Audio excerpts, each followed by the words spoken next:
Bulent Yavuz, who's senior advisor to partners at the Stagwell Group, also a political strategist based in Florida. Bulent, welcome to the program. Do you expect any significant changes in U.S. politics? I mean, let's look, I suppose, at foreign policy, whether it's Donald Trump and his second term or whether it's Joe Biden in his first term. I expect that there would be some marked differences between the second Trump administration and Biden administration, whichever is going to pursue, and which is likely getting more likely now that it would be Joe Biden's presidency that we would see in days to come. Of course, notwithstanding with all the legal process that the Republicans and the Trump administration is going to pursue. But let's assume that at the end of the day, we have the Biden administration. The issues between, for instance, Turkey and the U.S. is one of the key problems on the agenda that the Joe Biden is going to face. But before going there, there will be an overall what Mr. Biden calls a rehabilitation of the foreign policy initiatives that Mr. Trump has initiated while in his administration. And on the top of the agenda that we see the NATO. The NATO alliance and U.S. leaderships in NATO alliance has been in question and deliberately is done by Mr. Trump.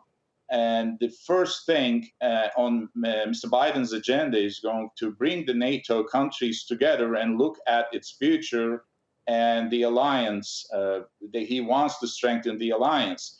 And along that, he would like to have a summit among the democratic countries to look into the entire democratic process with the advance of populism and with the advance of social media in particular.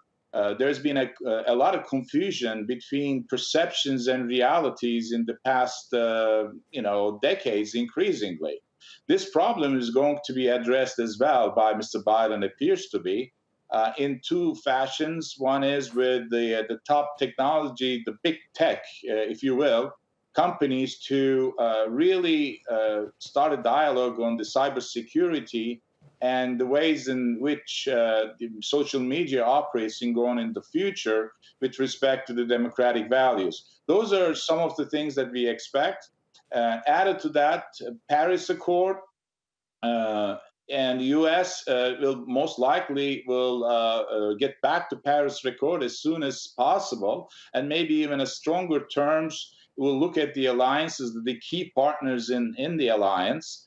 That would be good for those who are concerned for the environmental issues. And the last thing, with the situation with Iran.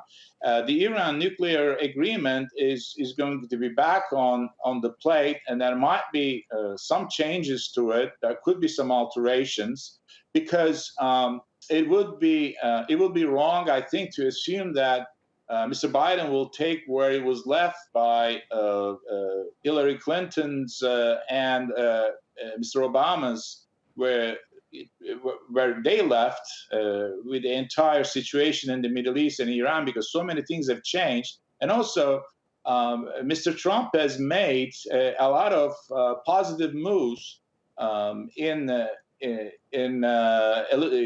restricting some of the trade imbalances between the U.S. and its partners, and it's a reality. Okay, Bulent, do you mind? We're running out of time, and you need to be really brief here. But what would suit Turkey better, a President Biden or a President Trump?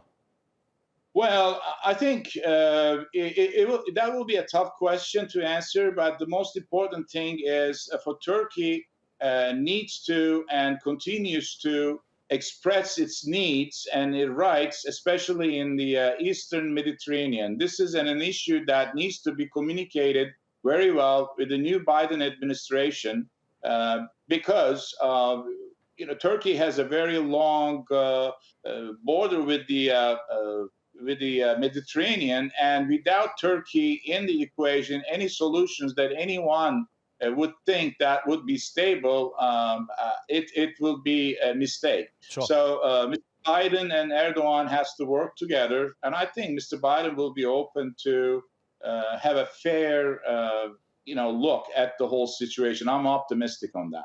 Bulent, really appreciate it. Thank you so much indeed. Bulent Yavuz speaking to us from Sarasota in Florida. So.